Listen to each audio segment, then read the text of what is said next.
10 ఏళ్లుగా cantonment board ఎన్నికలు జరగకుండా నామినేటెడ్ సభ్యులు అభివృద్ధిని అడ్డుకుంటున్నారని కాంగ్రెస్ సీనియర్ నేత శాంసన్ రాజు అన్నారు.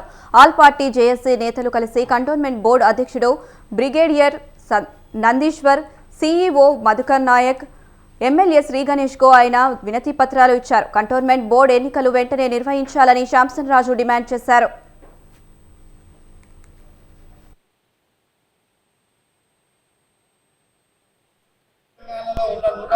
నియోజకవర్గాలలో కంటోన్మెంట్ అనేది ఒక నియోజకవర్గం. ఇది ఎస్సీ నియోజకవర్గం. ఈడ ఎలక్షన్లు పెట్టక 10 సంవత్సరాలు అవుతుంది. కొంతమంది నామినేట్ పదవులలో ఉన్నోళ్ళు సెంట్రల్లో ఉన్న కేంద్ర మంత్రులతో పొత్తు పెట్టుకొని ఇక్కడ కంటోన్మెంట్లో ఎలక్షన్ కాకుండా చేస్తుంది. కాబట్టి ప్రజలందరూ గమనించాలా. ముఖ్యంగా రాజ్యాంగంలో రాసినట్టు 5 సంవత్సరాలకు ఒకసారి ఎలక్షన్లు పెట్టాలని ప్రజలందరూ అనుకుంటారు. కానీ ఈ కంటోన్మెంట్కి ఏం దరిద్రం చూసుకుంటుందో తెలియదు. కాబట్టి ఇప్పటికీ 10 సంవత్సరాలు అయినా ఎలక్షన్లు అయితే లేవు.